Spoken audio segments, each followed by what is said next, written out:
Breaking news, Nikon has leaked the Z8, Canon fixed the R5, and Nikon is killing the DSLR. But first, a story. A friend of mine messaged me the other day and he said, "What's your Squarespace coupon code?" And I said, "It's Tony. Why? What's up?" And well, he was looking for a new job and he didn't want potential employers searching for his name, which they will definitely do, to come up with his social media feed, which, you know, has memes and pictures of what he ate for lunch the other day. You don't want that either. You want to greet the world with your own website, with your own private domain that you can use for email instead of gmail.com.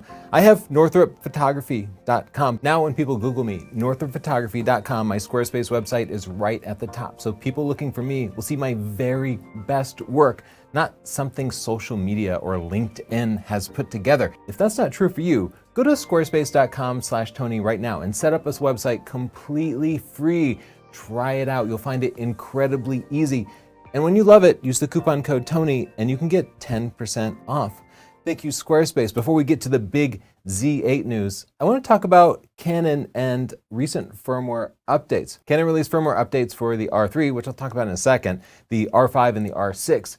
And I think the most interesting one is that the R5 firmware update is reportedly solving all the overheating problems that the R5 has had. Now, you might remember when the R5 first launched, myself and a bunch of other reviewers got the camera early.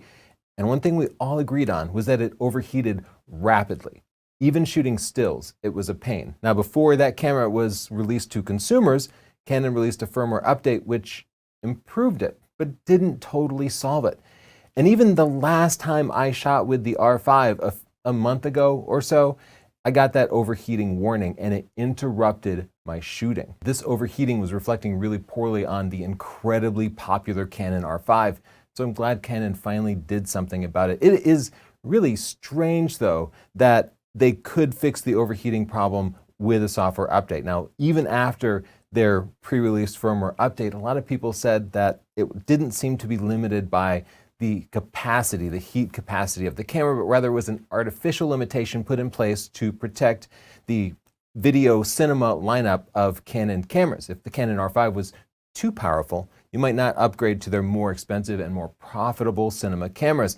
So Canon didn't want to cannibalize their cinema lineup. They introduced an artificial limitation that was kind of disguised as an overheating problem. Now in 2022, the market has shifted a little bit. There are more competitors going aggressively after that market. It seems like removing that artificial limitation now made business sense, and that's what Canon has done. So big win for all existing R5 users. Your camera just got better for free.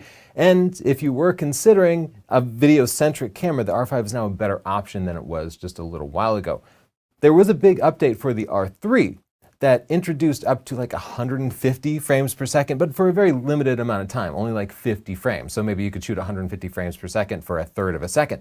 I personally did not get a chance to install it on our R3 because Canon just pulled it off their website. In traditional Canon fashion, they did not say why, just that they hoped it would be available again soon. Update: Canon was found in the DP review forums that people who reset the EOS R3 and then tried to change the mode dial found it didn't work anymore. That's why they pulled the firmware update. And subscribe to this channel where we'll test it so that we can revise our R3 review and recommendations around the new capabilities.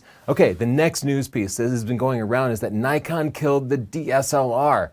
Let's take a look at what this is based on. Nikkei, the biggest business outlet in Asia, released an article with this title: Nikon pulls plug on SLR camera development in shift to mirrorless. And that's kind of a big deal, right? Because SLRs are still extremely popular. Something like 90 to 95% of you out there who are Nikon shooters are shooting with a DSLR. An even bigger factor, you're probably happy with it and you might want to someday replace it with another DSLR. You might want to get new lenses that are released. So this could be kind of shocking news to find out that the system you've invested in so much has died. Here's what Nikkei said exactly. Japanese camera maker Nikon will stop developing single-lens reflex cameras and shift towards digital offerings amid intensifying competition from smartphone cameras, Nikkei has learned. It now plans to focus resources on mirrorless cameras, which have become mainstream products on the back of more advanced digital technologies. If that sounds like bad news for you, here's some good news. Nikon released a statement on the exact same day. There was a media article regarding Nikon's withdrawal of SLR development. The media article is only speculation, and Nikon has made no announcement in this regards. Nikon is continuing the production, sales, and service of digital SLR. Now, if you don't speak public relations, that seems like they just contradicted that last article. But if you do speak public relations, I'll tell you what it's like. It's like if you caught your spouse on a conversation with a divorce lawyer and you said, "Hey, are you planning to divorce me?" And your spouse was like, "I have not made an announcement in that regard." And you're like, "But wait, are you divorcing me?" And they said, "I fully intend to continue going to my job." And you're like, why wouldn't you answer the question? Let's compare what Nikkei said versus what Nikon said. Nikkei said, Nikon will stop developing SLRs. And Nikon said, Nikon is continuing the production, sales, and service of digital SLRs. Nikkei never said that Nikon wasn't going to continue the production, sales, and service of SLRs. Nikon did not address the word developing. Those are different. Developing means creating new products, actually investing in the system and expanding it. Production, sales, and service means maintaining their existing lineup. So to me, these statements are completely consistent with each other, and I believe both of them. I believe them both to be accurate. The only weird thing is that Nikon came out and said, "Don't believe those guys. We're doing exactly what they said." It seems clear to me that Nikon has stopped the development of their F-mount DSLR lineup. There'll probably never be another Nikon DSLR. There'll probably never be any new Nikon DSLR lenses. This is kind of heartbreaking for me because I've always wanted an upgrade to the kind of aging Nikon D850. It is the best DSLR ever made, in my opinion, but things like the live view and video capabilities are hopelessly outdated. I love everything, but I wish they could take the Z9 mirrorless part of it and stick it in a D850 form factor with the optical viewfinder. In the comments, tell me, do you wish that there could be some new DSLR products that we didn't abandon the F-mount? Or are you ready to go 100% into mirrorless, no looking back? If you are ready to go into mirrorless, I have some good news for you. There is rumors of a new Z8. Here's what mirrorlessrumors.com said. Nikon will announce a new camera next month, maybe Z8, being tested already, or Z6 Mark III. Either way, this seems to be confirmation of a new Z8. So what is the Z8 going to be? The 8 in the name would imply that it was carrying on the lineage of the D850. After all, when Nikon launched their mirrorless lineup, they launched a Z6 and Z7. The Z6 was intended to carry on the D610 lineup, and the Z7, the D750 lineup. But there's an inconsistency there because the Z7 was a high megapixel camera that had the exact same price as the D850.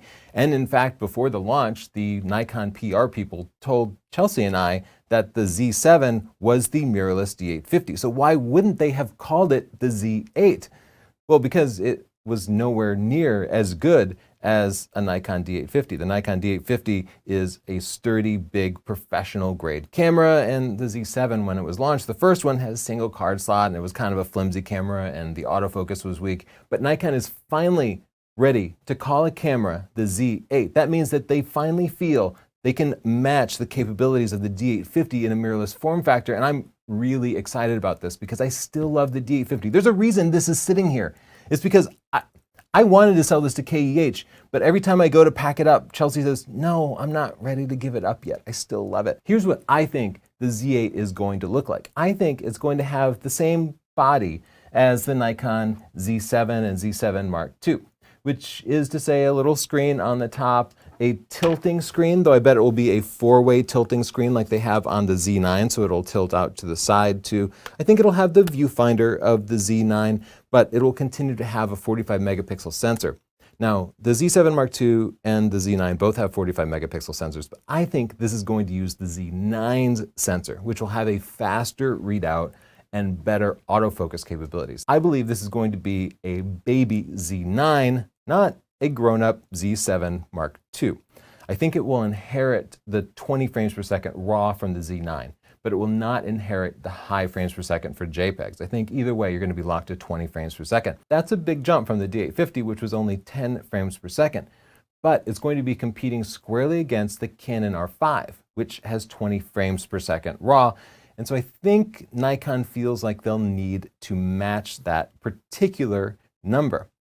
I believe they will put a mechanical shutter in the Z8 because I think they're recognizing that leaving it out of the Z9 was a mistake. While they tried to pitch it like an advantage, once we brought the Z9 into the studio and discovered that it has a pretty terrible sync speed with strobes, we realized it was a pretty big mistake to leave out a super inexpensive and common part, the mechanical shutter. I think, again, to match the Canon R5, they will include 8K at 30 frames per second, but it will not match the Z9's proprietary RAW 8K 60 format. I'll say I spent a couple of minutes debating whether or not it would have a flip-forward screen like the Canon R5. That flip-forward screen has been key to the wild adoption of the R5 because I'm hearing about 85% of camera shoppers now want the camera to do both stills and video. And basically every professional I know is required to shoot some amounts of both. So having a camera with the most versatility possible is key. And while the flip forward screen isn't everyone's favorite, it is the most versatile screen. It doesn't hold you back. It does open up some new possibilities. And we are seeing Nikon really trying to take on that video market because it is one of the few segments that's growing. I think the price is going to also match the Canon R5, and I think it's going to be priced about $3,900, which of course is a very large amount, but what I think is the most likely number. I do want to address one common question, which is why can't Nikon ship anything? Why is everything backordered? What is happening over there? First, that's an exaggeration. Nikon is shipping a lot of things. The Z30 was just launched and it's currently in stock. You can go buy one right now, as is the ZFC, the Z50, the Z5, the Z7 Mark II, the Z6 Mark II, and most of the Z mount lenses. So Nikon is successfully shipping virtually everything. But of course, people aren't going to complain about that, you know. What they are going to complain about are the few things that are missing. The Nikon Z9 still cannot be ordered, even though it was launched in October of last year. They have 3 telephoto lenses, the 400mm f2.8, the 400 f4.5, and the 800mm f6.3, none of which are shipping, and at least one of those was launched in like January or February. So Nikon is really behind on some key products. Now, I do not believe we can just blame the pandemic on this. Sure, that's causing supply shortages everywhere, but other companies are successfully shipping things. And indeed, as we just showed, Nikon is shipping some brand new products, just not these brand new products. I also don't believe we can say too much demand. Sure, that's flattering to Nikon, so that is the message Nikon is going to put out there. People want our products so bad we can't meet all of their demand. But they are meeting the demand for many of their products, just not these particular products. They're neither the most popular nor the newest products. It's an odd subset of things. One thing they do have in common is they're all pretty expensive and low volume. You're never going to sell 1 million Z9s, so they probably use a different assembly line process. It's probably largely hand assembled. And because it is a professional grade product, there's probably additional quality assurance. They're high profit, but each product requires more manpower. And thus, in a labor limited production environment, they might get deprioritized so they can put more hands on the higher volume things like the new Nikon Z30, which does happen to be available. They might also invest in greater automation for the lower end products that they're going to be manufacturing 1 million of, as opposed to, 50 or 100,000 of a higher end product like a 400 f2.8 lens, which is a very niche product. I also think it might be that the Nikon Z9 software is still not really ready for this super telephoto work. We've reviewed every firmware update of it, and we still find that it is well behind the Canon and Sony competitors when it comes to all this telephoto wildlife work that people really want to do with it. And so if it's not quite ready yet, does it make sense to produce a whole lot of it when really you just might be disappointing the people who are willing to spend that much? Or would it be better to put your efforts into other things and let the software developers catch up before releasing all of these products in huge volume? These are just theories that I have trying to answer a question. I would love to hear in the comments down below why you think Nikon has not managed to produce these products. Look, the truth of the matter is when people see your pictures, they don't care what you're shooting, but how you present the pictures is really important. That's why you need a portfolio hosted at squarespace.com/Tony. Drag your pictures in, tell the world a little bit about yourself, add in a whole video portfolio because I know most of you are now shooting video too. Squarespace is the perfect way to host this and introduce yourself and what you can do to the world. Get started today. Squarespace.com/Tony. I'm not kidding. This is the best use of your time. Set up a website with your 10 to 15 best pictures, 1 minute of your video reel, and it can change your life. Try it out for free. When you love it, use the coupon code TONY and you'll get 10% off. Thank you for sponsoring us, Squarespace. Don't forget to subscribe for our upcoming review of the Nikon Z30 and our tutorial for the Nikon Z9. Bye.